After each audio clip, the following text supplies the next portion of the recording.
अहमदनगर लोकसभा मतदारसंघातील राष्ट्रवादी काँग्रेसचे उमेदवार संग्राम जगताप यांच्या प्रचारार्थ शेवगाव येथे शरद पवार यांच्या सभेचे आयोजन करण्यात आले होते। यावेळी पवार यांनी तुझं घर तुला सांभाळता आलं नाही आणि आमचं घर काढतो का अशा शब्दात पंतप्रधानांवर टीका केली। मग असा महाराष्ट्राचा माणूस आहे तो अशा कुठे लग्न सूर्याने काही टीका केली तर त्याच्याबद्दल तपशिकेत करत नसतो। तुमच्याकडे दुसरं भांडवल संपलं त्यामुळे तुम्ही त्यांना शिव्या देऊन थकला। आता मला जर शिव्या देत असाल तर माझी शिव्या द्यायला काही हरकत नाही, तुम्ही शिव्या द्या आणि सांगतात का की यांच्या घरात बांधले। अरे बाबा तुझ्या घरात आधी आहे का काय? घर आहे तुला सांभाळता आलं त्यांचं आमचं घर काढतो। तुला जास्त बोलायचं म्हणून मी त्याच्या बोलतच नाही तर फार बोलतात। पण या सगळ्या गोष्टीचं एकच गोष्ट दिसते की परिवर्तन केल्याशिवाय गत्यंतर नाही, राज्य बदललं पाहिजे। आणि आम्हा लोकांची जबाबदारी, आम्हा म्हणजे आजोबा आता 80 होते। जेव्हा 50 वर्षापूर्वी मी आमदार झालो तेव्हा यशवंतराव चव्हाण महाराष्ट्राचे नेते होते। यशवंतरावने आम्हा लोकांना संधी दिली, मला संधी दिली, आमचे मित्र गोविंदराव अधिक नाही आहेत त्यांना संधी चाळीस कालावधी दिली, अनेक तरुणांना संधी दिली आणि महाराष्ट्राच्या नेतृत्वाची एक पिढी झाली। त्या पिढीने पुढं 25-30 वर्ष महाराष्ट्र चालवलं।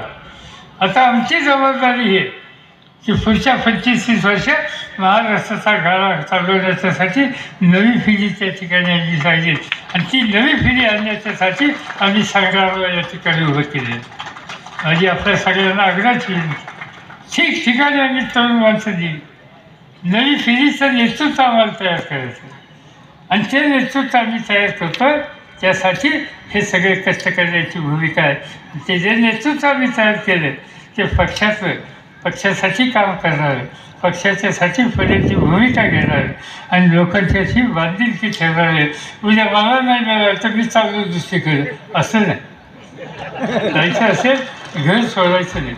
उगा सकाळ दुपार संध्याकाळ असं घर जरी बदलायचं हे वागणं बरं नव्हतं, असं करू नाही का?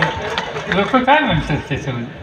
आणि म्हणून माझी विनंती आहे की इतर तत्त्वाने वागणारा पुढच्या पिढीच्या माध्यमातून लोकांच्या हिताची जपणूक करण्याची कुवत असलेला आणि त्याने ज्या वेळेला महानगरपालिका असो, महापौर होण्याची जबाबदारी असो, महाराष्ट्राच्या विधानसभेत जाण्याची संधी असो, त्या प्रत्येक वेळेला आमचा हा रुपया खंडमंड वाजणारा बंदा रुपया हे सिद्ध केलेलं आहे।